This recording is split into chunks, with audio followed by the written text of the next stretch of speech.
Muy bienvenidos a todos a este vuestro canal, a Rumbo a la Supervivencia. Y hoy tenemos con nosotros a Mario Rodero. Estoy seguro de que os va a gustar mucho, mucho, mucho el tema. Os hago una pequeña introducción y después él que nos vaya desgranando todo lo que vamos a tratar. ¿Quién es Mario Rodero?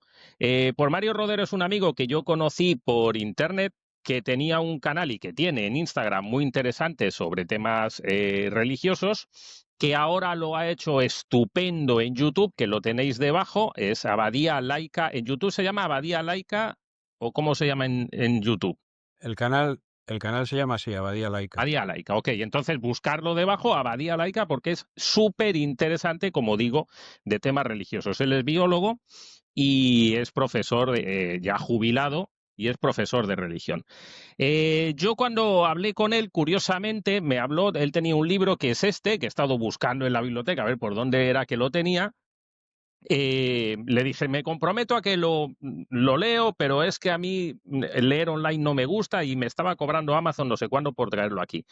Y un día me lo manda por correo desde España. Me llega, le estoy sumamente agradecido. El libro es una belleza. Consiguió algo que yo durante años no he hecho. La gente nos marca nuestros profesores. Yo tuve una profesora, doña Mari Carmen, de muy crío, que me decía que los libros no se subrayaban.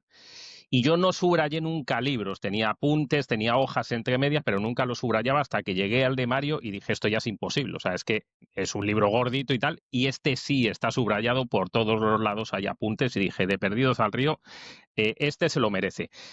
Muy interesante el libro, os dejaré también debajo el enlace. Bien, yo quería hablar con él hace tiempo de temas de religión, de temas de la naturaleza, y el otro día le comenté y me propuso esto, que lo tengo por aquí, concretamente me ha dicho formas opuestas de contemplar la naturaleza. Esto es el tema del que vamos a hablar, formas opuestas de contemplar la naturaleza como un recurso del que extraer beneficios, como un patio de recreo o como un templo que invita a cultivar la vida espiritual. Y esto es lo que yo quiero que hablemos hoy. De los dos primeros tengo algo que decir, de los últimos no lo sé, porque le he cortado antes de que me lo explicara, porque quiero que me lo cuente en directo. Entonces, primera parte, Mario. La naturaleza como recurso. Yo soy de las personas que cree que el ser humano es absolutamente incompatible con la naturaleza, es decir, nuestra evolución va pareja con el destrozo de la naturaleza. Creo que lo llevamos en los genes, no hay otra forma, no la encuentro. ¿Esto qué opinas? ¿Es inevitable? ¿No es inevitable? ¿Cómo está eso? Bueno, yo lo miraría en principio de otra manera. Creo que somos parte de la naturaleza, somos una especie entre muchas, una especie, la verdad, bastante insólita, pero somos una especie entre muchas y que hacemos lo mismo que hacen todas las especies. Intentas alimentarte, reproducirte, cuantos más alimentos tienes, más te reproduces e invades los espacios y los recursos. Y eso pues lo hacen las hormigas, no sé, los pájaros. Ahora tengo aquí en España estamos en invierno y entonces yo suelo poner un comedero para pájaros colgando aquí de la ventana, pues para ayudarles a sobrevivir al invierno, porque hay una mortandad grande de aves, ¿no? Y entonces, pues hay unas peleas entre las especies, entre ellas, ¿no? Y los gorriones comunes y las cotorras, que han invadido España, pues acaparan los alimentos y se lo impiden su acercamiento a otras especies. Y nosotros hacemos un poco lo mismo. Lo que pasa que es que hemos tenido un enorme éxito, un enorme éxito. Durante la evolución, los miles de años que hemos estado en la Tierra como especie, éramos una especie más, un depredador como los tigres dientes de sable o los leones o tal. Pero en un momento dado hicimos un invento tremendo que lo ha transformado todo, que nos permite consumir muchos más alimentos en detrimento de otras especies, como los gorriones aquí en mi jardín, ¿no? ¿Qué fue la agricultura? La agricultura y el pastoreo fueron dos grandes inventos que permitieron pues arrasar espacios de naturaleza en beneficio exclusivo nuestro. Entonces, pues donde vive mi hija, por ejemplo, es una zona muy natural, pues vas andando por un camino y de pronto te encuentras un cuadrado en el que se ha recortado el bosque.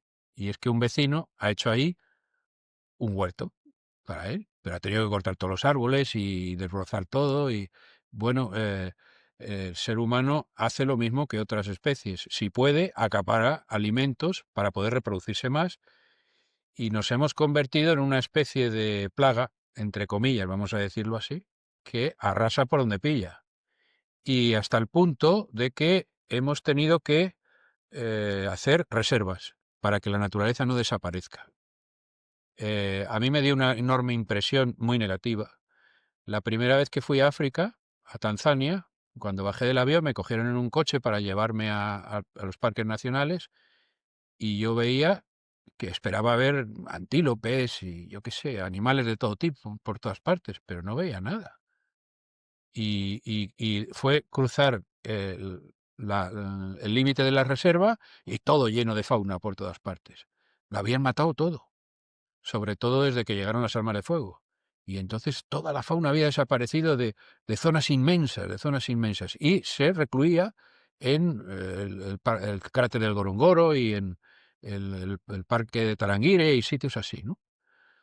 Y aquí en mi país, en España, pues pasa lo mismo. Hay parques nacionales maravillosos, pero para llegar a ellos tienes que recorrer kilómetros y kilómetros de zonas completamente, no completamente, pero muy desertizadas en lo que a fauna se refiere y a flora. Y ahí es donde entra la negatividad mía, y no sé si el positivismo de otros, yo casi lo considero utopía. Mira, ahora mismo estaba leyendo algo de Tomás Moro, precisamente de la utopía y tal. Que bueno, que sí, que la utopía de alguna manera, vale, bueno, pues despierta un poco a las personas, pero yo no dejo de ver una utopía. Es decir, ¿hay alguna solución? El otro día, tú has estado aquí en Costa Rica, aquí ya nos conocimos en persona, estuviste con temas Sí, de ver pájaros, con esas cámaras estupendas que lleváis, con esos visores y tal, sí. que a mí me dejan alucinado. El otro día me decía un amigo que también le voy a entrevistar aquí, que es herpetólogo, y me decía, ya, es que Costa Rica, ¿cómo ha conseguido Costa Rica mantenerse más virgen, más verde, por ejemplo, que España? Y yo, dentro de mi idea siempre utilitaria, es que es un país en vías de desarrollo. Entonces, los países en vías de desarrollo pues están en eso. Es decir, si algún día Costa Rica se desarrolla, desde mi punto de vista, al nivel europeo, va a pasar lo mismo, es decir, van a quedar las zonas protegidas como las únicas zonas verdes y el resto, eh, pues, eh, pues habrá que darle uso. O estoy equivocado, es decir, tú mismo estabas diciendo, ahora, ¿hay forma de que el ser humano, más allá de Isaac Asimov en las novelas suyas, que no sé Sí. cómo es que lo conseguían? Bueno, pues mira, centrado en Costa Rica, precisamente, ¿no? En Costa Rica hay una cosa muy buena que tiene el país, por lo menos por lo que me contó nuestro común amigo, mi guía, que está prohibida la caza y la pesca en todo el territorio nacional y todo el año. Pesca no. La pesca sí se La puede pesca hacer. sí, la caza ya la han prohibido, solo queda a nivel para los nativos. Y la pesca, hasta donde yo sé, sigue siendo la pesca deportiva, sigue estando Sigue estando, ¿no? todavía permitida. Bueno, pues el caso es que una cosa que yo noté en Costa Rica, como dices, vamos con cámaras para fotografiar. En España, fotografiar fauna es dificilísimo, porque están habituadas a estar lo más alejado posible de cualquier ser humano, porque todo el mundo caza en los pueblos con escopetas, los chavales con tiragomas, todo, y entonces allí es distinto. Las aves se acercan muchísimo. Luego hay otra cosa, que es que Costa Rica tiene su gran riqueza en el turismo, y la naturaleza es un atractivo para Costa Rica, para no sé, todo el mundo, ¿no? Especialmente gringos, que vienen muchísimos, ¿no? Me acuerdo en la puerta del Parque Nacional de Manuel Antonio, creo que se llamaba, Sí, sí. cuando estábamos allí, ¿te acuerdas? Y yo miraba adelante y atrás y vi todos rubios, menos nosotros y el guía. Decía, esta gente, ¿de qué países viene? Y todos muy callados hablando y nosotros dando Sí, gritos y dando voces allá, sí. haciendo patria. Bueno, el caso es que, por un lado, el turismo y por otro lado, si hay desarrollo industrial y hay pues pequeñas ciudades industriales con naves industriales y fábricas y tal, pues bueno, y se controla la contaminación, vaya, el problema más gordo para control, para que pueda haber naturaleza virgen, para mí sigue siendo el pastoreo y la agricultura. Porque eso exige, y claro, si no hay necesidad de poner enormes extensiones de cultivos y enormes extensiones dedicadas al pastoreo, entonces se puede mantener mucho más naturaleza virgen. Suena muy fuerte lo que digo, pero es lo que pienso, oye. Ver, fuerte no, o sea, yo lo que quiero decir es que cada uno tiene sus opiniones y Mm. que al final no sé, de alguna manera su intelecto para ver o para desgranar qué viene o qué parte de lo que estamos hablando puede o no encajarle. Hay un tema que a mí también me resulta curioso, ¿no? Europa siempre aparece como la vieja Europa, los que de alguna manera queríamos, bueno, pues tenemos las competencias ideológicas que luego hemos ido exportando y tal. Claro, exportamos todo una vez que nosotros ya hemos deshecho nuestros países. No digo, no sé hasta qué punto será real lo de la ardilla esta que cruzaba toda la península ibérica de árbol en árbol, No, pero bueno, eso había más árboles que ahora, eso es algo evidente. sí. Una vez que nosotros dejamos hecho un semidesierto nuestro país, o llamémoslo como queramos, ¿no? Un cuarto de desierto y lo hacen los alemanes y lo hacen los franceses y lo hacen los de aquí y lo hacen los de allá, nos atrevemos a montar el mar este que hemos montado de plástico para convertirnos en la fábrica de frutas y de hortalizas de toda Europa y con todo lo que eso conlleva. ¿Con qué ¿Cómo nosotros le podemos pedir a los países de América Latina que ellos conserven sus selvas? Se me ocurre el caso de Bolsonaro en Brasil, con aquellos incendios tan curiosos que no se sabía si Bolsonaro los permitía o no los permitía o incluso los hacía porque aquello iba a ser luego terreno en el cual iban a plantar, que luego tampoco se sabe si es buen terreno el de la... Pero es decir, ¿con qué cabeza le podemos decir nosotros a Brasil, por ejemplo, o a Colombia o a quien sea? No, tú no destruyas tus tierras, que además son ecosistemas internos, es decir, es mentira que el oxígeno viene de ahí, el oxígeno viene del mar. Este rollo de que es que no, Sí. las selvas son las que proveen de oxígeno, ellas se proveen a nivel interno. Es decir, el mar es el que realmente nos manda oxígeno. A no ser que esté equivocado y me digas tú que no. No, no, sí, sí, sí, es el fitoplancton, son pequeñas algas microscópicas que es lo que dan el color verde al mar, es lo que hace la fotosíntesis y que, bueno, pues segregan oxígeno, por decirlo así. Correcto. Pero también las selvas, pero son mucho más pequeñas que el mar, claro. Mm, mm. ¿Cómo se hace eso? Es decir, ¿tenemos derecho los países ya desarrollados a que a los que están en vías de desarrollo les digamos, oye, no, tú cuida ahora, sigues siendo igual de pobre que eres, o vive de 4 subsidios que yo te voy a hacer, o que te doy un crédito sobre un crédito, pero tú déjame las selvas tranquilas porque yo tengo que ir a hacer turismo allá, porque ya no puedo hacerlo en mi país? Bueno, a ver, todo es cuestión de tamaño también, ¿no? Porque si tú vas a Tanzania, que es un país enorme, pues es como 2 o 3 veces España, me parece una cosa así, y tiene unos cuantos parques nacionales muy grandes, pero la mayor parte del terreno no es parque nacional. Entonces, supongo que lo mismo pasa en los países que tienen selvas muy grandes como Brasil o Colombia bueno, ¿qué decirles a esto? Bueno, primero es que una tierra selvática normalmente no da para ganar mucho dinero con la agricultura, más que plantando soja o la piña esta que tenéis ahí en Costa Rica para el aceite de palma. Así que creo que la agricultura y el pastoreo tienen otro problema y es que son de bajo valor añadido. Quiere decir que se gana relativamente poco dinero con él, ¿no? España es un país turístico también y se dice que somos pues el pobre de Europa, ¿no? Es un negocio que no se gana mucho con él. Si pones un bar ganas dinero, pero mucho menos que si pones una fábrica de ordenadores, por ejemplo, ¿no? O de coches.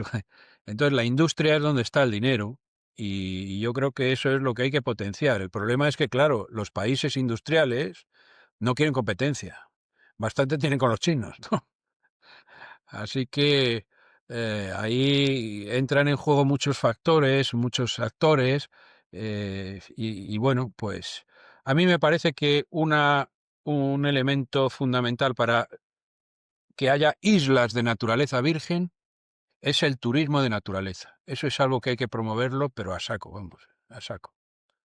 A saco, porque yo hago todo lo que puedo, claro, se lo cuento a la gente, publico mis fotos de Costa Rica en internet y todo, cosas así, ¿no? Para que la gente, porque solo se respeta y se ama aquello que se conoce. Si tú no has ido a una selva, no has ido a las sabanas africanas, ¿no? Pues te da un poco lo mismo. Pero cuando has estado allí, dices, no, no, eso quiero que no se pierda, que se mantenga. Es como si dijeran, mira, el Museo del Prado lo vamos a tirar abajo y los cuadros los usamos para calentar, yo qué sé, la calefacción, ¿no? Pues no, no, si lo has visto, dices, eso es un tesoro, eso hay que mantenerlo, ¿no? Bueno, eso es lo que veo. No puedes exigirle a un país que no haga lo que tu país hizo. Eso no tienes fuerza moral para hacerlo. Pero sí puedes apoyar, decir, oye, yo pago porque hay ahí un parque nacional, lo financio, Bien, bien. Bueno, así lo veo. coincido contigo en eso, coincido contigo en eso. No, yo aquí hago siempre un poco de abogado del diablo, ¿de acuerdo? Porque se trata de eso. O Vale. sea, si yo me voy a poner a decir que tengo los mismos pensamientos que Mario, que en algunos sí los tengo y en otros no, pues esto va a ser un aburrimiento y Sí, vamos a parecer dos enamorados. claro. Entonces no se trata de eso. Coincido en que efectivamente Costa Rica es un país que se vende estupendo, y además tiene mucho que vender, evidentemente. Y bueno, pues al final, si consigues de alguna manera entradas de capital a costa de que vengan a ver tus zonas verdes o incluso con la venta de carbono y todo eso que hacen a Europa, pues oye, estupendo. Aquí Alemania, muchos de los pagos que hace, los hace para que se hagan carreteras, pero se hacen carreteras de lastre en lugar de carreteras de asfalto que luego están manteniendo, carreteras estupendas que son de piedras, piedras aplanadas, que dan un aspecto al país, pues evidentemente de muchísima naturaleza. Eh, y bueno, no voy a hacer más sangre, digamos, de esto, ahí queda porque es un tema que yo quería tratar. Sí. Si la naturaleza se puede o no se puede convivir con ella, y vaya, viniendo de un biólogo, pues es estupendo. Hay muchas cosas que hablaría contigo, pesca submarina, que me ha gustado muchísimo, a veces cuando he hecho A mí también. vaya, pues he tenido amigos biólogos que, ¿cómo puedes hacer pesca submarina? He tenido amigos Bueno, biólogos pesca. con los que iba a hacer pesca submarina. Yo he sido buzo, pero no iba con fusil. Iba, iba con cámara también, con cámara submarina, caza fotográfica No, no, no, no. Yo te hablo o con, pesca con fotográfica pescas con el con fusil. fusil. Soy también buceador con tanque, claro, pero he hecho mucha pesca submarina. Afortunadamente para los peces con muy poco éxito, pero bueno, alguno ha caído y ha ido a la sartén, por supuesto. Y también hay muchos temas de esos que estaría interesante que pudiéramos tratar. Bien, pero vamos allá. La segunda parte de lo que tú nos hablabas o de lo que querías que habláramos, era de la naturaleza como espacio de ocio y de recreo. Bien, la naturaleza se ha convertido, yo creo que esto da poco de sí, pero bueno, tratemos un poquito por encima. La naturaleza ahora ya se ha convertido en un lugar donde todo el mundo va ahí a desconectar, a disfrutar, a hacer senderismo. Todo el mundo ahora hace senderismo, todo el mundo se queda extasiado cuando sube a no sé qué cumbre y ve no sé qué cosa. Todo el mundo le gusta ahora hacer fotografías con todo este tema.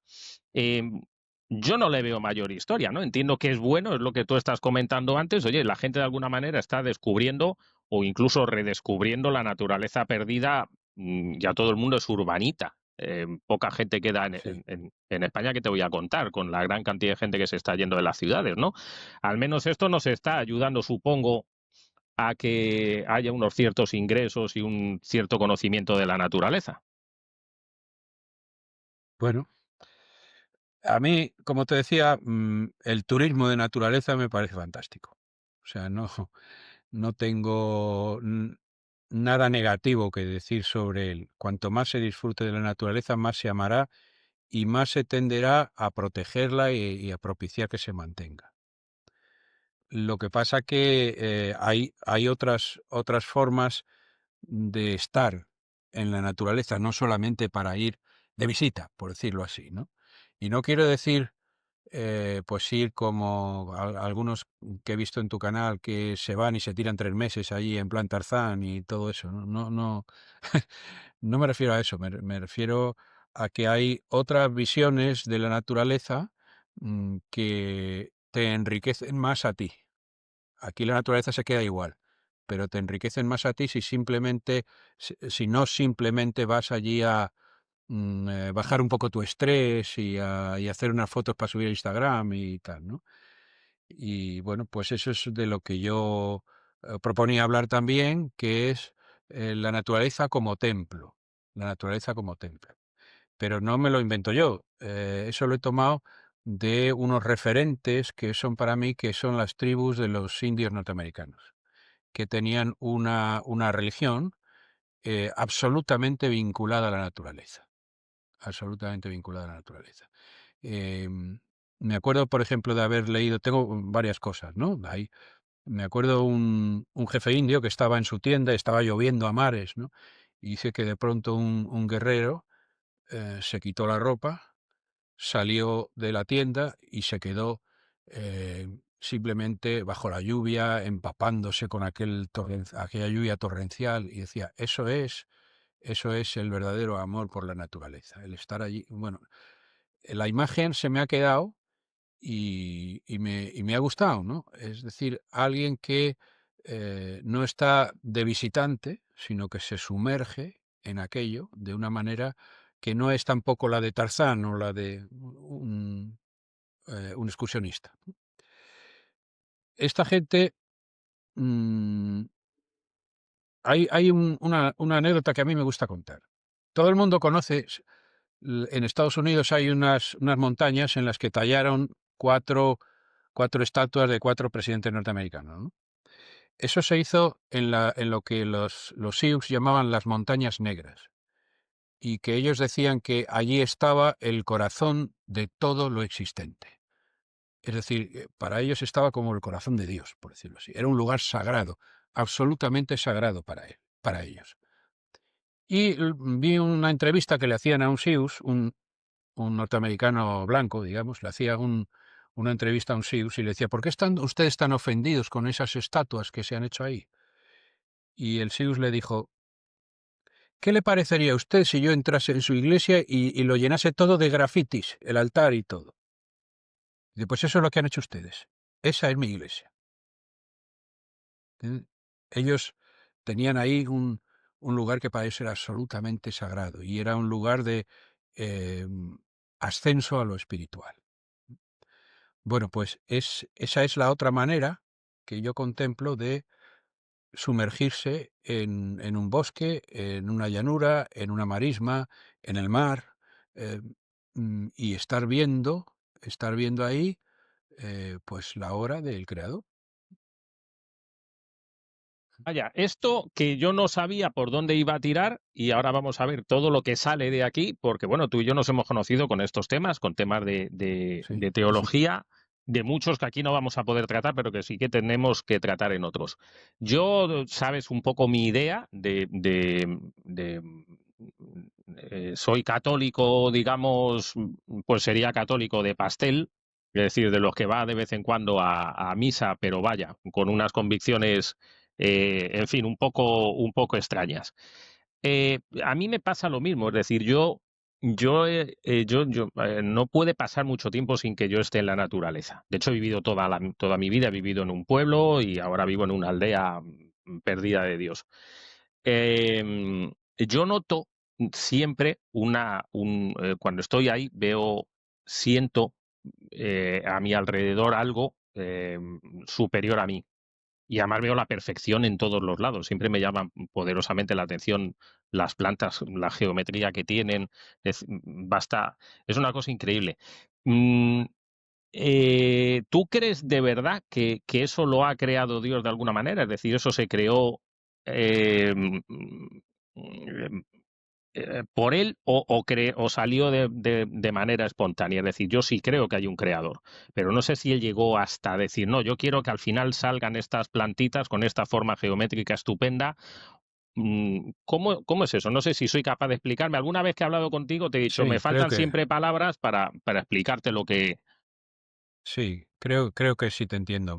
Habrás visto en mi canal de YouTube, tengo unos cuantos vídeos sobre el asunto, ¿no? Para empezar, yo tengo que decir, yo soy evolucionista, en el sentido de que yo creo que hay un proceso de evolución y que unas especies se han ido transformando en otras, como nos lo deja escrito el registro fósil, ¿no?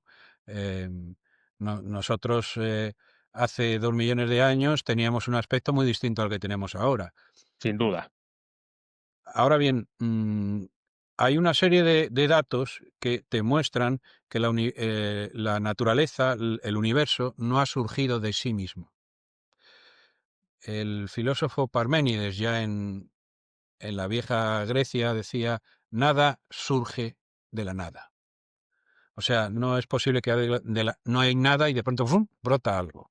Eh, Están desesperados los físicos materialistas por encontrar una teoría que encaje con esa idea de que de la nada ¡brum!, brota algo.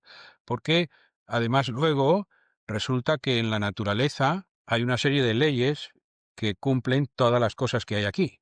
La gravedad, por ejemplo, la ley de la gravedad. La gravedad tiene una constante, se puede poner una ecuación que se inventó Newton, se pone una constante que si se varía en una 10 millonésima, en un decimal, el mundo entero se destroza. ¿Mm? Y lo mismo pasa con la velocidad de la luz y con otra serie de constantes. Aquello está ajustado de una manera absolutamente finísima. Y mira, el último vídeo que publiqué en mi canal hablaba de un especialista en genética, Francis Collins, que era el director del proyecto Genoma Humano. Se trataba de poner por escrito todo el genoma humano, que es enorme. Y este hombre fue educado en una familia atea, no creía para nada en nada, ¿no? Y estudiando química, genética y tal, pues empieza a ver la naturaleza, empieza a ver las leyes que tiene, empezó a estudiar el ADN. El ADN es como un gigantesco libro con mensajes, con instrucciones de nuestra construcción, de nuestro cuerpo, que está escrito en un lenguaje que tiene 4 palabras, 5 si pones el ARN, cuatro palabras. O sea, es que hay un alfabeto, ¿sabes? O sea, hay una lógica, hay eh, toda la naturaleza en su estructura está mostrando la huella de un principio primero. Otra cosa es que ese principio primero sea el Dios de Jesucristo o el Dios de la Biblia, eso ya es otra cosa. Pero eh, esto le pasó a un, a un físico inglés muy defensor del ateísmo, no me acuerdo su nombre ahora. Los nombres ingleses se me quedan mal. Pero bueno, ya sabes, el Big Bang fue descubierto o descrito y descrito por un cura que era astrofísico, se llamaba George Lemaitre, y cuando lo hizo, cuando lo describió, pues este físico inglés se dedicó en programas de radio a atacarle y a decirle que no, que el universo nunca ha cambiado, siempre es eterno, la materia ni se crea ni se destruye, siempre ha sido lo mismo. Y al final se dio cuenta que no podía seguir discutiendo aquello, porque está claro que el universo apareció de pronto hace 13.700 millones de años aproximadamente, de golpe, y empezó a expandirse. Y se tuvo que rendir a la evidencia. Y no fue a la iglesia, pero se hizo teísta, decía él. Hay un principio generador de todo, no se puede. Ahora, el universo está en constante cambio. O sea, lo que no se puede es ser fijista, como eran los primeros biólogos creyentes, ¿no? Que decían, no, Dios creó el mundo en 6 días y las especies que hay ya las creó el primer día, y bueno, eso son tonterías. ¿Mm? Pero, pero para mí está claro que detrás de todo hay no algo, sino alguien. Alguien. Has levantado la liebre tú, no yo. De hecho, yo no iba a decirlo aquí todavía. Quería ver más adelante dónde lo metíamos, pero lo has levantado tú. Cuando yo me acerqué a ti, fue precisamente porque yo siempre he tenido dudas con el tema del famoso caldo primigenio, donde hay una serie de no se sabe muy bien qué y unos cuantos rayos y unas cuantas cosas que ocurrieron, surgió la vida, ¿no? Y claro, una cosa es creer, como bien dices, no tienen más que ir a los museos para ver que efectivamente pues descendemos de una evolución.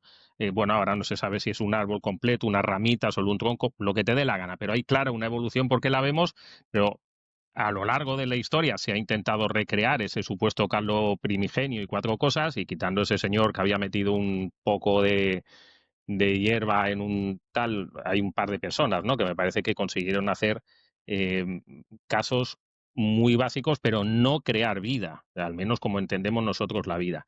Cuando yo leo el libro de mi hijo, el último libro ha terminado ya la secundaria el año pasado, decían que las posibilidades de creación venían o bien divinas, curiosamente, todavía aparece aquí en los libros de Costa Rica esa opción, o bien la panspermia, lo de que de alguna manera la vida vino de otro planeta o de un cometa o de algún sitio que aquí la trajo, o el caldo primigenio, pero que efectivamente no lo daban por seguro. Y me gustó porque era el último año de secundaria. Tú sostienes lo mismo, ¿no? Que parece un poco, a mí me parece A ver, la irrisorio. panespermia concretamente a mí me parece que no soluciona nada, porque si la vida viene de otro planeta, entonces ¿cómo surgió en ese planeta, no? O sea, que no soluciona nada, porque si nosotros lleváramos vida a Marte o a la Luna, que allí no hay vida, pero la metemos, pues no es que se haya generado vida en Marte ni en la Luna, se generó aquí. Lo otro, el caldo primigenio, que era un biólogo ruso que se llamaba Oparin, era una idea suya de que había unas sustancias ahí disueltas en agua o en lo que fuese, cayó un rayo y ¡bum! Se produjo una reacción química y se creó materia viva. Pero eso es un puro invento, es un puro cuento. No, jamás se ha podido crear, ni hemos visto que surja la vida espontáneamente. De hecho, fue Pasteur el que demostró que la vida no surge espontáneamente. O sea, él puso un matraz con líquido, lo hirvió de manera que matase todo, lo dejó bien cerrado y esperó y esperó y esperó y ahí no aparecía nada de nada de nada, ¿no? De nada. Y lo mismo un italiano que se llamaba Redi, pues se puso a discutir la idea que tenían de que no, pero la carne crea gusanos. La carne crea gusanos. Tú dejas carne y aparecen gusanos. Y entonces este le puso un cristal encima a la carne a que se pudriese y no aparecían gusanos. Porque claro, no vienen moscas a poner huevos.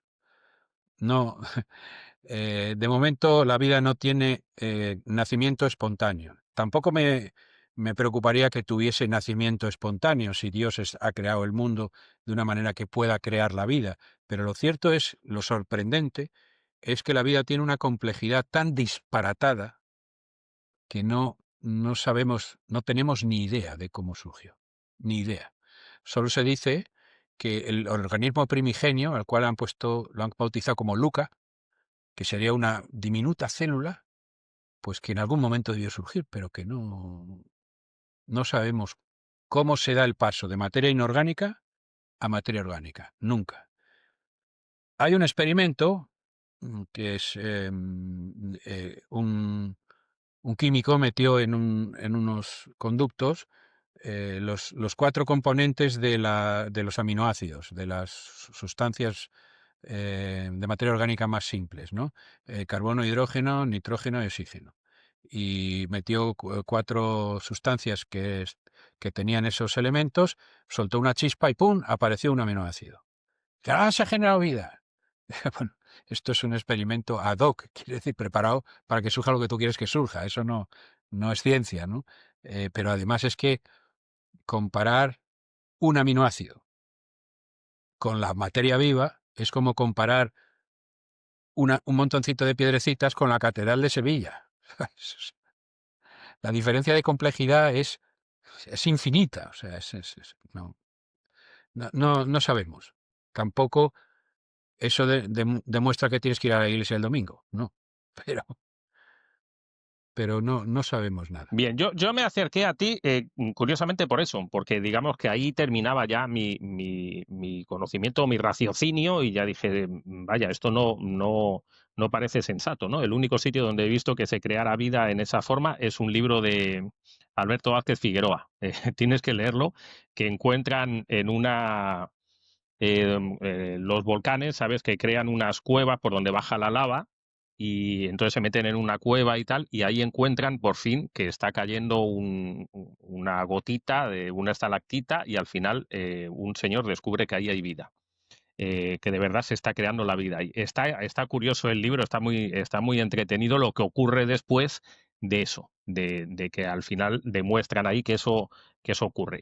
Pero es en una novela de Alberto Vázquez Figueroa que tiene una imagen desbordada y además la culpa en parte de que yo esté en Costa Rica. Pero más allá de eso, efectivamente, yo, bueno, sin tener esos conocimientos que tú tienes, siempre me resultó llamativo esa idea, ¿no? De que se creara de esa manera tan curiosa. Bien, eh, ahora hay más cosas. Tú me dices que nosotros podemos encontrar a Dios, que podemos llegar a la naturaleza y encontrarnos con Dios, o encontrarnos con nosotros mismos, o encontrar un algo muy superior. Repito que a mí me pasa. O sea, yo cuando voy a la naturaleza y estoy solo, solo de verdad, hay algo superior ahí. No, no voy, espero que esto no se entienda como una herejía, pero es algo muy parecido a lo que me ocurre cuando voy a misa. Cuando voy a misa Sí. estoy en contacto con Dios, lo siento ahí, y la gente que está alrededor y tal, cada vez lo siento menos porque cada vez las misas son más frías y la gente más, no sé, o yo me voy haciendo mayor o no sé qué será. O Eh, la iglesia se va haciendo mayor. o Sí. también, no, también espero que no sea eso, espero, bueno, será todo a la vez. Pero en la naturaleza me pasa exactamente algo como igual. O sea, yo me siento ahí, lo veo y digo, yo lo siento mucho, pero aquí mi mente me dice que hay algo. Y pienso que no llegaremos nunca a entender lo que hay, ni los creyentes ni los no creyentes. Ahora bien, me llama la atención, en algún momento incluso hemos tenido audios en los cuales te he mandado cosas y te he hecho preguntas sobre el tema de, una cosa es que veamos a Dios, es decir, que yo me baje aquí a la selva y vea los pájaros y vea las plantas y mueva el ojo a donde sea y vea lo que vea, digo, es que es perfecto. Es que no es que raye la perfección, es que es perfecto todo lo que veo. Pero de ahí al tema este de la Pachamama, de que está viva, que además choca radicalmente con la idea un poco de la religión, ¿qué opinas de eso? Es decir, ¿hay posibilidad de que la selva esté viva de alguna manera al tipo de la película hasta que van a hacer ahora el James Cameron, otra vez la de Avatar? La primera me gustó muchísimo, muy entretenida, vamos, me gustó, en el sentido que estaba entretenida. La segunda me pareció un tostón que no veía a la hora de salir del cine y me imagino que la tercera va a ser más tostón todavía. Eh, ¿Hay algo de eso? Es decir, ¿está viva de alguna manera? ¿Estamos conectados? Si yo me meto a la selva sin pedirle permiso para entrar, ¿se va a enfadar conmigo? Bueno, hay una moda por razones políticas, ¿eh? En algunas zonas de Hispanoamérica, especialmente en México, por promover todo esto, ¿no? Además, la Pachamama no es una diosa mexicana, es de más abajo, es de los incas y por ahí, ¿no? Pero, ¿qué tiene esto detrás? Pues determinadas organizaciones que quieren promover el indigenismo y para promover el indigenismo hay que borrar el catolicismo que se ve, o el catolicismo o el protestantismo, que se ven como cosas foráneas y promover una supuesta religión primigenia indígena que no se conoce bien tampoco. La idea de que la selva sea un ser vivo, en mi formación, en mi formación de europeo, digamos, no cabe eso. No, no puedo pensar así. Pero como he visto que algunos indígenas, sobre todo de Norteamérica, lo viven de esa manera, pues tampoco lo desprecio, porque se pueden tener vivencias que nosotros no tenemos y ellos, cosas que ellos han visto y nosotros no podemos ver. Por ejemplo, hay una película que te aconsejo muchísimo, ya muy antigua, se llama Dersu Uzala y es un relato de un capitán ruso que va por la taiga rusa y se encuentra allí a un cazador, un tipo que vivía de la caza en la taiga, o sea, en los bosques inmensos que había allí, ¿no? Y este hombre, pues va un día por la taiga y se topa con un tigre, el tigre le amenaza y no le queda más remedio que dispararlo y matarlo. Y entonces le entra una especie de culpabilidad tremenda porque piensa que acaba de ofender gravísimamente a la diosa o el dios de la taiga, ¿no? Porque el tigre es totémico, es sagrado, no se puede tocar, ¿no? Se me quedó esto muy grabado porque, bueno, ellos lo perciben así, como un ser vivo entero, ¿no? No como una acumulación de pequeños organismos de diversas especies como lo percibimos nosotros, ¿no? Y luego, pues, vi otro día, hablando de esto de que nosotros percibimos el mundo de una manera y la gente de otras culturas lo percibe de otra y no podemos estar seguros de si lo que percibimos nosotros es mejor que lo que perciben ellos. Vi un documental sobre una hechicera, una médico mago de estas, que es de Guinea Ecuatorial, en África, ¿no? Y había una serie de trastornos que ella curaba, que eran gente que habían sido endemoniadas por mal de ojo y cosas de estas en las que nosotros no creemos. Pero lo cierto es que los médicos europeos no las podían curar. Y la hechicera sí. Bueno, me gustaría haberlo podido estudiar, a ver por qué la hechicera sí puede curar y los médicos no. Y sé que también hay algunos hospitales norteamericanos que para ciertas dolencias, sobre todo mentales, tienen allí chamanes de la tribu Navajo y todo esto que hacen allí sus cosas. Y están allí con sus bailes y toda la pesca. O sea que soy sumamente respetuoso con quienes perciben cosas que yo no percibo. Porque a lo mejor una determinada cultura te ciega para otras cosas, ¿no? Tú aceptas una visión del mundo y ya no ves otras visiones del mundo. Y yo no tengo la seguridad de que nosotros seamos más listos que los demás, ¿sabes? Y, Eso es y yo te consulto. Yo, por ejemplo, ahí soy tremendamente escéptico.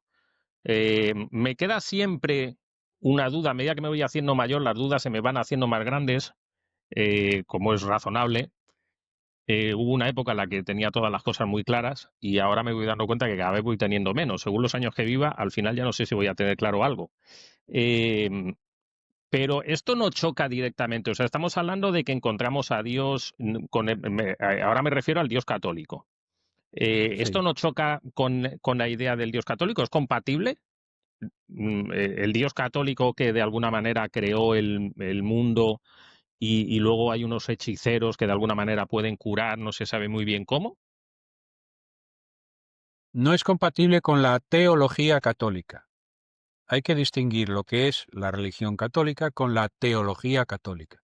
La teología es pensar, Dios, logia, ciencia, ¿no? Estudios sobre Dios, pensar sobre Dios.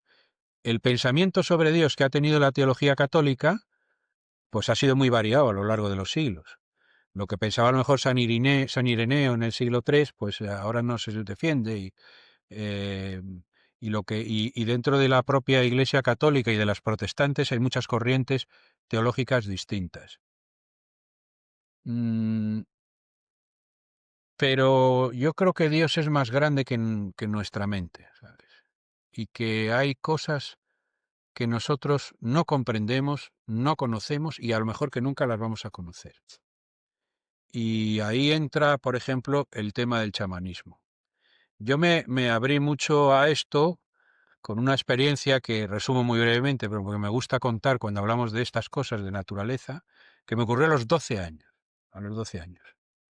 Yo era un niño religioso, me había ido a un colegio de los hermanos maristas y pues iba a misa y todo eso, pero nada más. Y mi padre me llevó de caza, mi padre era muy cazador. Y me llevó de caza a cazar patos, a una laguna de Extremadura, una zona de España que tú conoces, ¿no? Era una laguna y íbamos completamente de noche cerrada totalmente. Los patos de noche estaban comiendo en los sembrados y cuando amanecía, pues los patos venían a la charca, ¿no? Y eso era lo que estábamos esperando. Y entonces yo estaba con mis 12 años, nunca había dormido fuera de mi dormitorio y estaba allí con mi padre totalmente en silencio para no asustar a los patos. Y en el campo, tú sabes, cuando estás quieto de noche y solo, se oye de todo. Se oye de La todo. selva del Amazonas está ahí y tú no lo sabías. y empieza un ruido, no que sé, un siseo, no sé, se oye de todo. Entonces, pues yo estaba acongojado, por decirlo así, como estamos en directo, ¿no? Y estaba muy sobrecogido. Y entonces, pues, yo miraba el horizonte y empezó un brillo muy ligero allí en el horizonte. Y empezó a subir un poco el sol. Y recuerdo que según avanzaba la luz solar, se veía perfectamente delimitada, por lo menos en mi recuerdo, lo iluminado y lo que permanecía oscuro. Y lo que iba, lo iluminado iba avanzando lentamente, iba avanzando lentamente. Y según avanzaba, pues se despertaban los pájaros que estaban dormidos y empezaron a cantar. Y empezaron a llegar también volando cigüeñas y grullas, por lo cual debía ser, creo yo, que febrero o así, ¿no? Por lo menos en mi recuerdo, ¿no? Y aquello me dejó tan conmocionado que mi pensamiento, mi discurso mental se paró, se quedó en perfecta contemplación. Y yo solía decir que es el único momento en toda mi vida que yo no he creído en Dios, porque no me hacía falta. Lo que yo estaba percibiendo, saboreando, viviendo en aquel momento, era algo que nunca había sentido en una iglesia.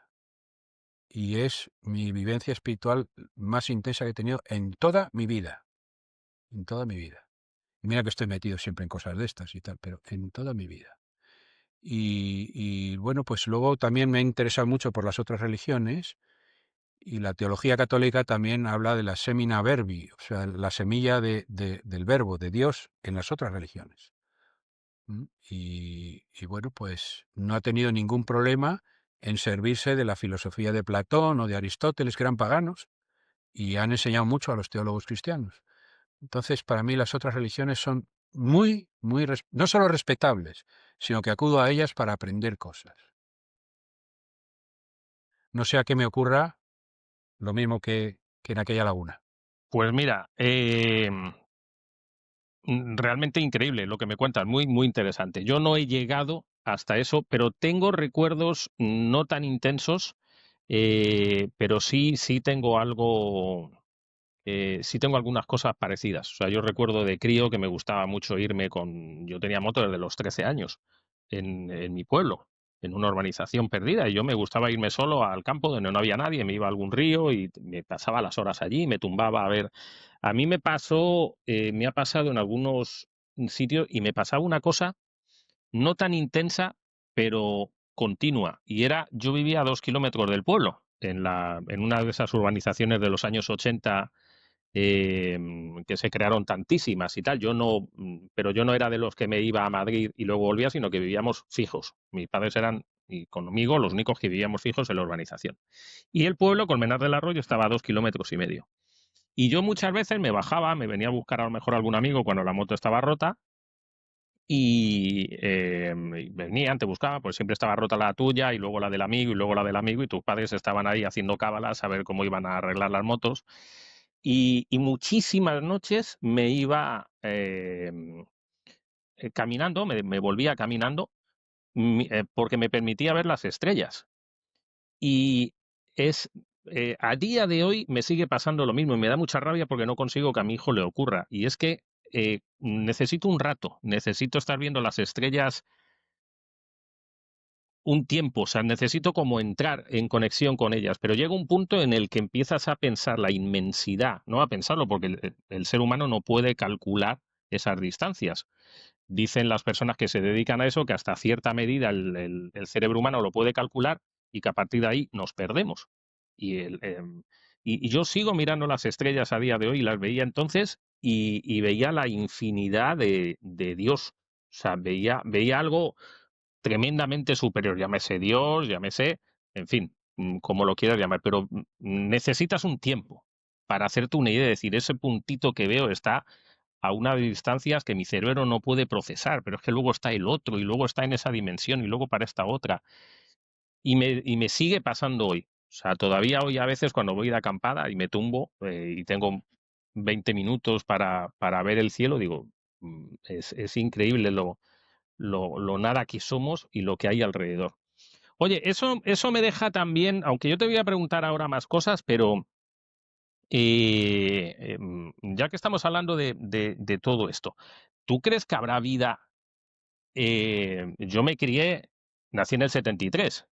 Entonces, Carl Sagan, que sabes que creía en que había vida, cuando se montaron los programas SETI para búsqueda en Fresnedillas, donde yo vivía, estaban las antenas que luego se las llevaron a Robledo y tal, para hacer parte de los programas SETI, que era la búsqueda de vida inteligente, Searching no sé qué carajos. ¿Tú crees que habrá vida inteligente por ahí fuera? ¿Y es compatible con el tema religioso? Bueno, compatible con el tema religioso, sin duda que lo sería. Yo eso no tengo ningún problema. Pero durante años he creído, como todo el mundo que veía Carl Sagan y las películas de extraterrestres y tal, ¿no? O las novelas de el ruso este que has citado antes, no me acuerdo cómo, Asimov. Asimov, Asimov. Bueno, este, pero no hace mucho, pues preparando un vídeo que estaba haciendo, pues di con un fragmento de una entrevista con el padre Carreira, Manuel Carreira. Y este era astrofísico, se murió ya. Era, aparte de teólogo, cura y todo eso, era astrofísico, incluso llegó a colaborar con la NASA y tal, ¿no? Y a este le preguntaron esto y dijo, mire usted, y cogió un bolígrafo, lo puso así, ¿no? Y dijo, si yo dejo caer el bolígrafo, ¿es, según las leyes de la naturaleza, posible que se quede quieto sobre la mesa, perfectamente vertical? Dijo, sí, es perfectamente posible.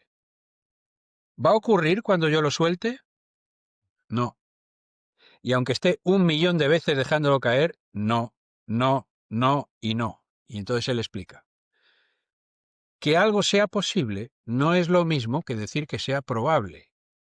Puede ocurrir algo, podemos decir que es posible que ocurra algo que tenga una probabilidad tan infinitesimal, tan baja, tan difícil, que tendrías que estar toda una eternidad dejando caer el puñetero bolígrafo para que se quedase de punta perfectamente vertical sobre la mesa.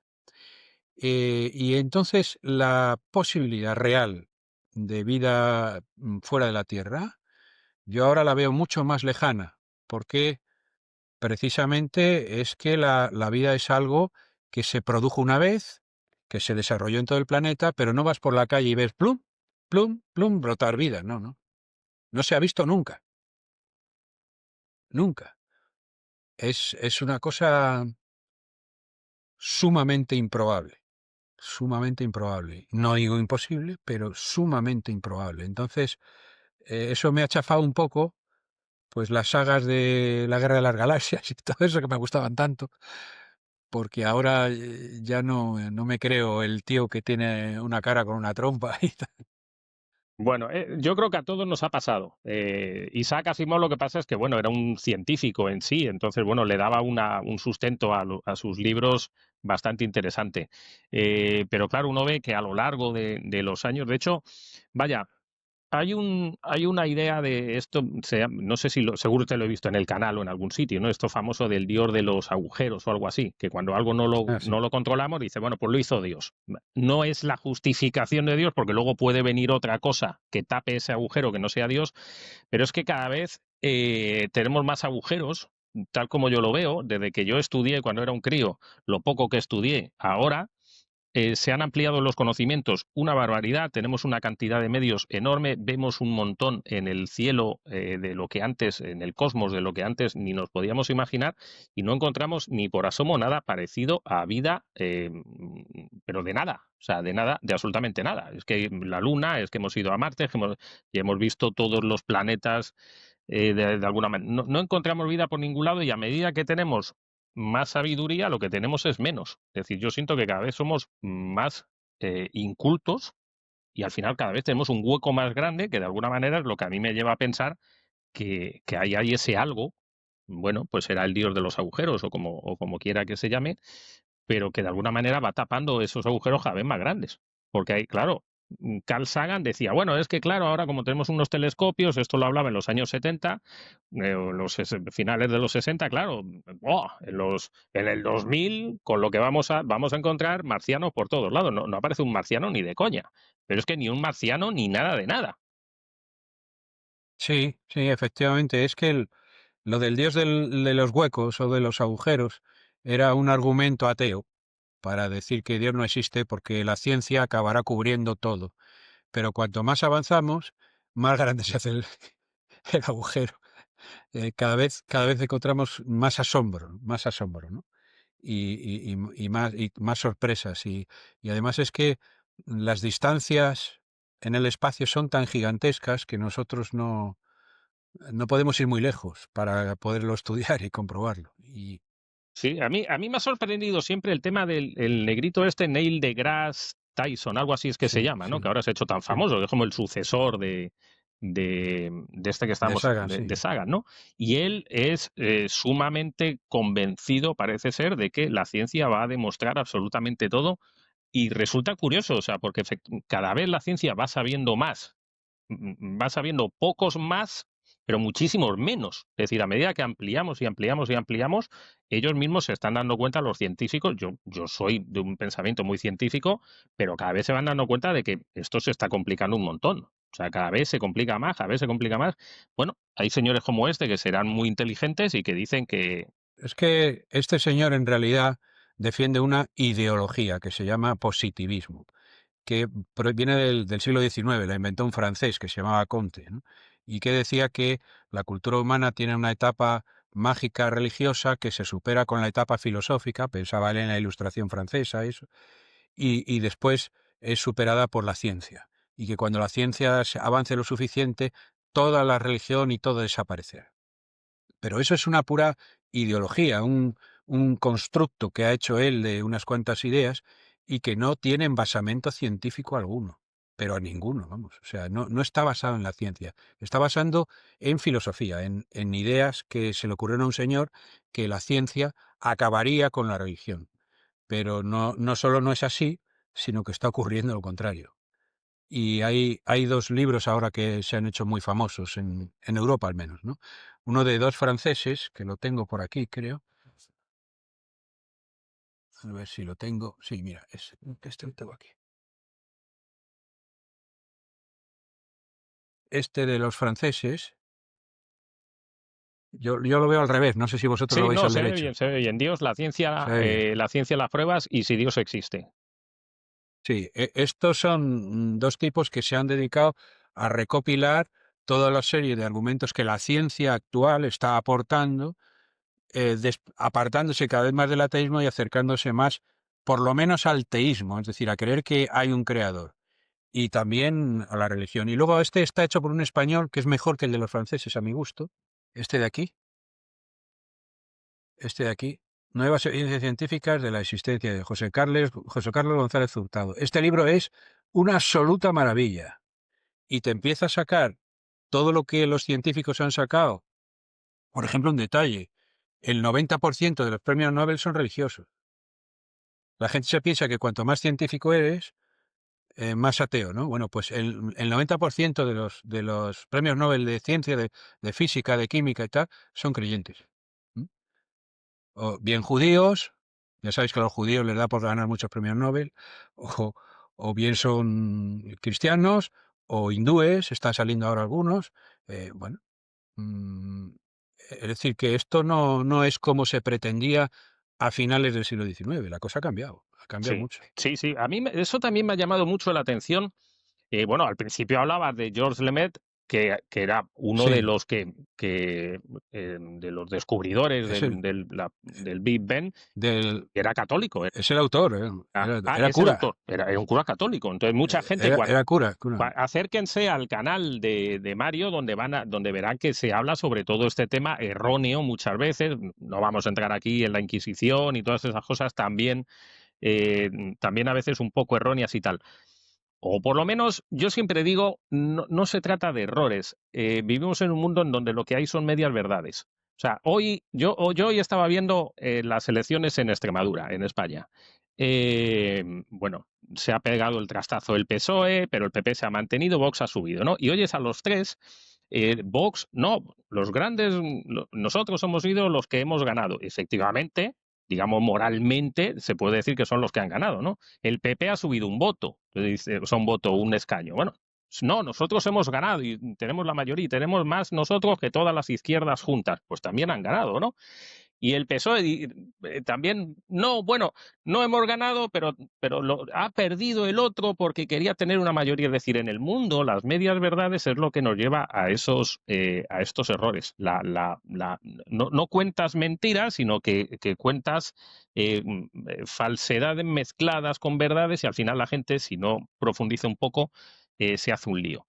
Una cosa que a mí me llama mucho la atención, y no tenemos que salirnos, antes de irnos, yo quiero que todavía hablemos un poco de la naturaleza, de cómo entrar ahí y tal, pero la Iglesia Católica, que es, en fin, de la que más hemos hablado tú y yo, tienen laboratorios, tienen el observatorio ese con el telescopio ese gigantesco, es decir, se dedican, tienen científicos de renombre que se dedican a hacer investigaciones científicas eh, es decir, ellos ven perfectamente compatible todos los avances de la ciencia con, con, con el catolicismo.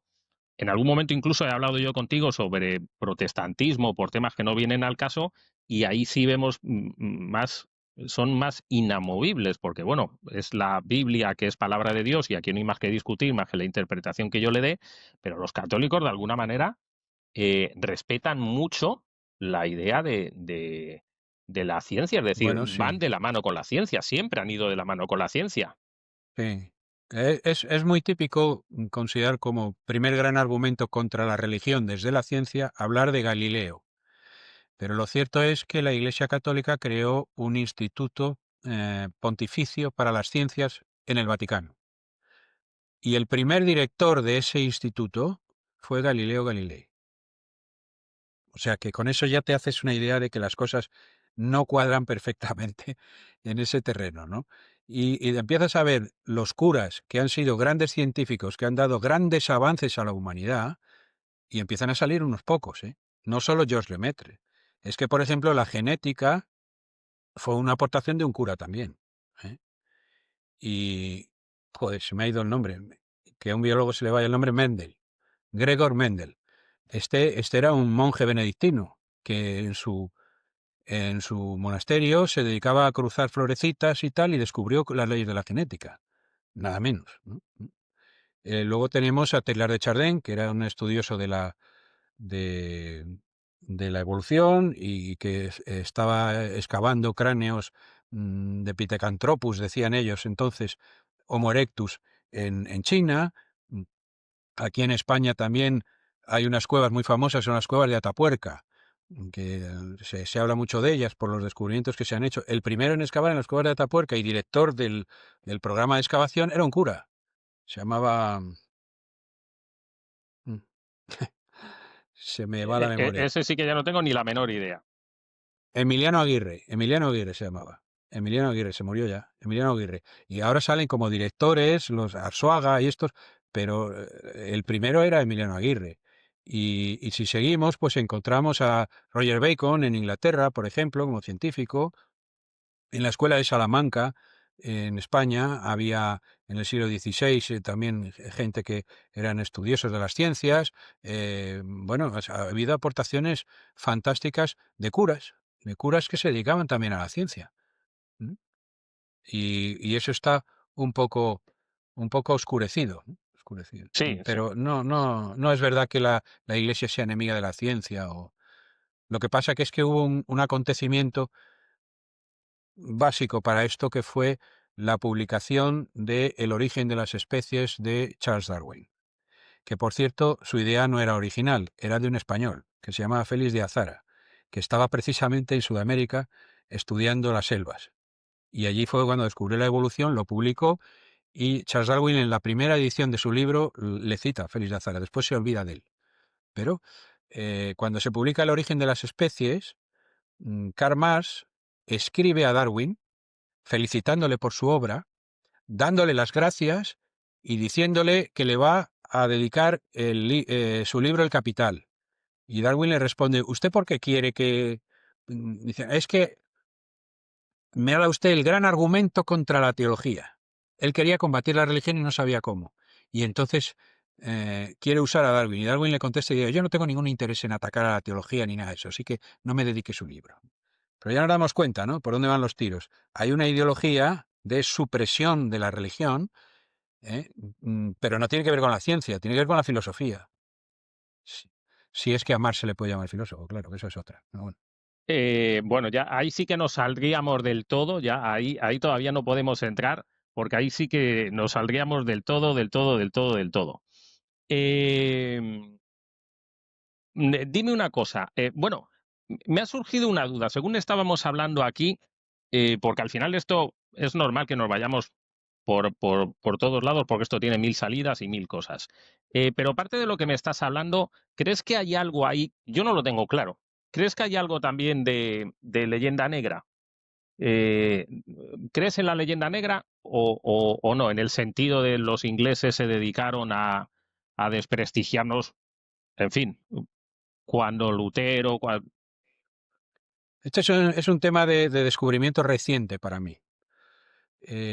Cuando se publicó aquí en España, con gran escándalo, por cierto, un libro de María Elvira Roca Barea, que se llamaba Imperiofobia y Leyenda Negra. sí, muy Yo me lo interesante. leí por curiosidad y la verdad es que me abrió un mundo que no conocía. Me quedé alucinado. O sea, y entonces he empezado a seguirlo. Y entonces hay dos autores sudamericanos que me han servido de referencia.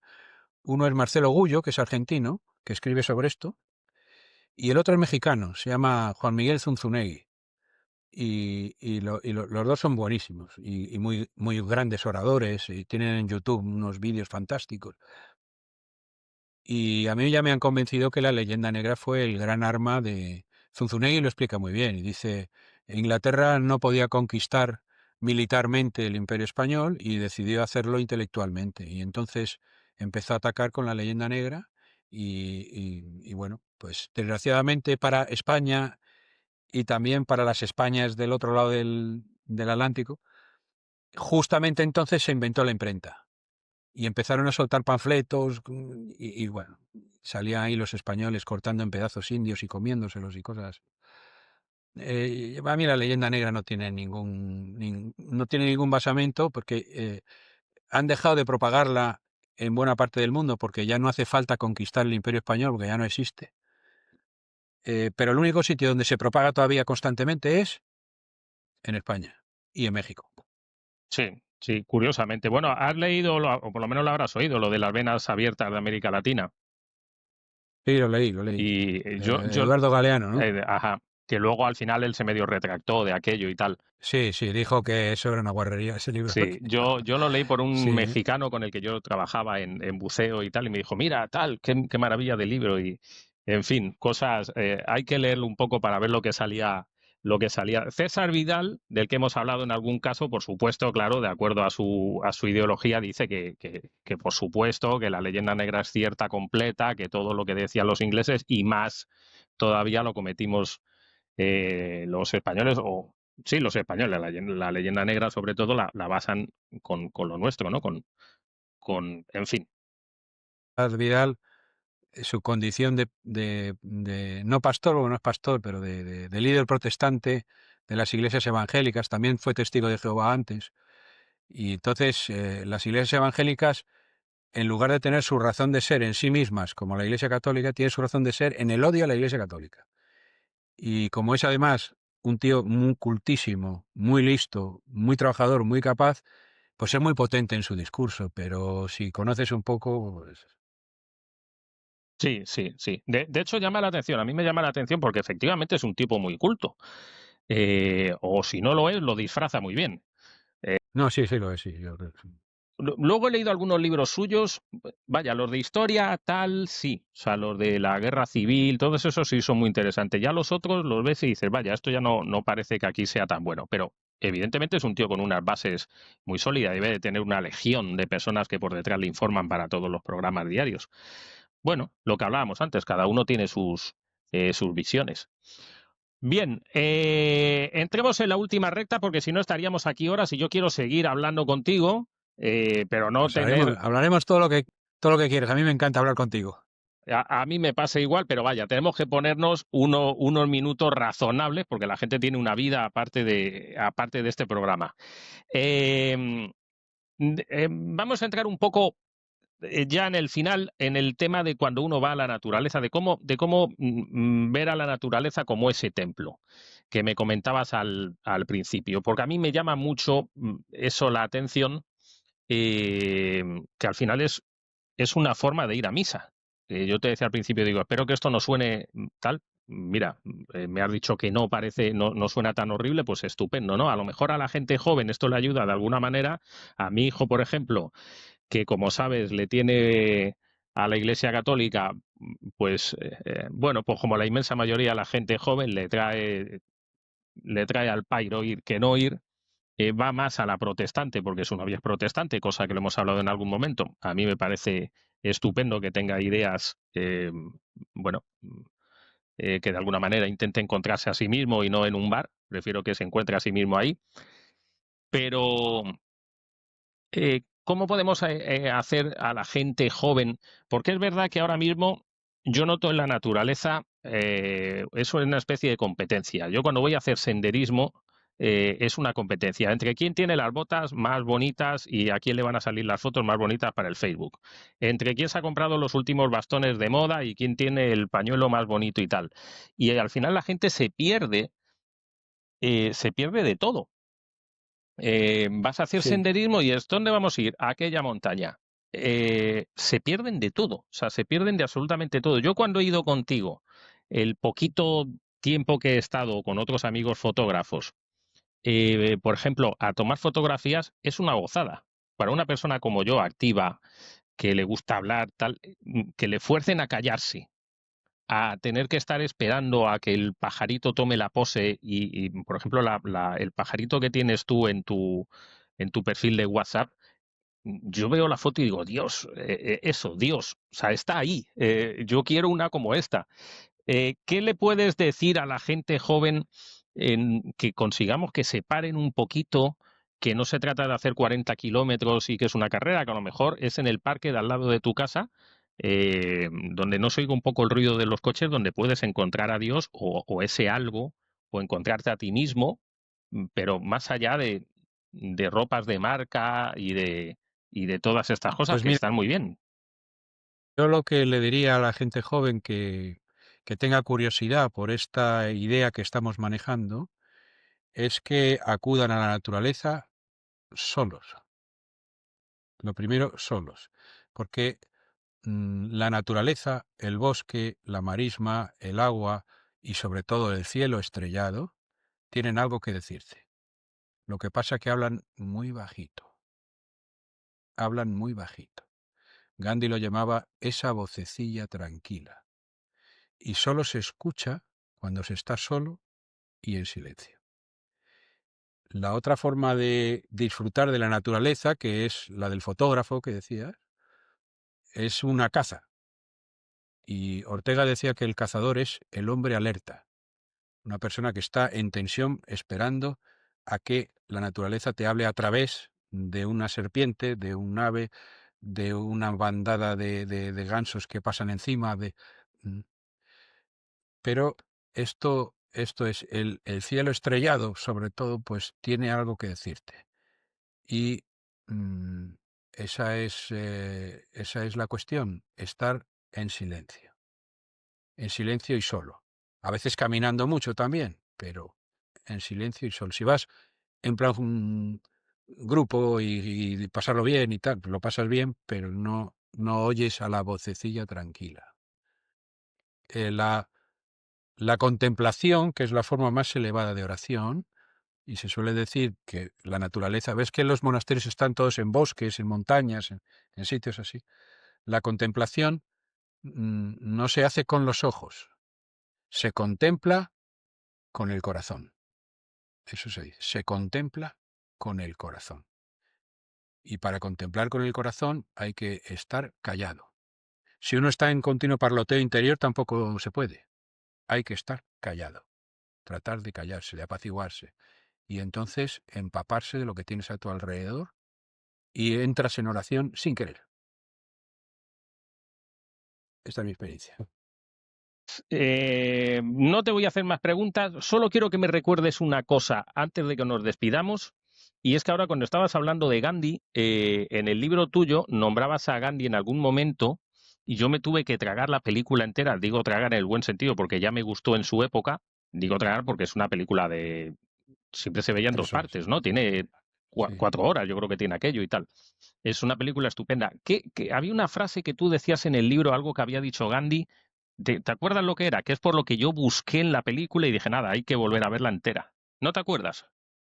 Eh, ¿Sabes el tema No me acuerdo. a qué se refería? Comentabas un pasaje de él, de un padre que venía a pedirle consejo de algo, de que... Hay una escena, la escena preferida mía es cuando él está en huelga de hambre para que dejen de matarse y viene un hindú y le dice, come, y le tira un trozo de pan y tira la espada, ¿no? Y dice, ya no vamos a matar a nadie más. Y come, come. Y entonces dice, yo voy a ir al infierno, pero tú come. No quiero cargar con la culpa por tu muerte. Y entonces Gandhi, que casi no puede hablar, le dice, ¿por qué vas a ir al infierno? Dice, he matado a un niño musulmán. Habían matado a los musulmanes a mi hijo. Y entonces Gandhi, casi con una voz que casi no le sale, le dice, yo sé cómo salir del infierno. Y entonces el otro se queda así, ¿qué está diciendo?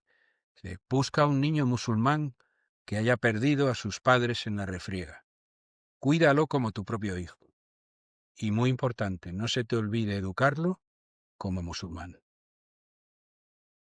El otro se queda súper descojonado y se va, se arrodilla, le besa la mano y...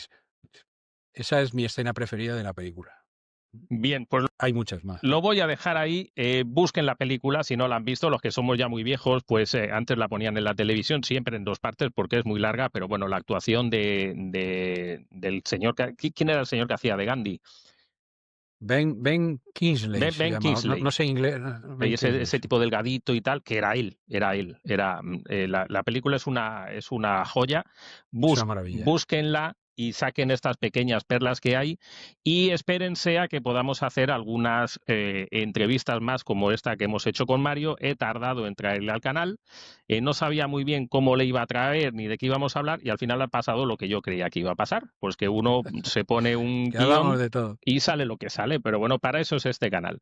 Mario, que me ha gustado un montón, como siempre, de verdad, hablar contigo es una gozada. Hacía mucho que no hablábamos por A WhatsApp mí también. y mira, pues al final Sí. ha salido por aquí. Te emplazo a que tengamos otra, por supuesto, y os pido un favor a todos.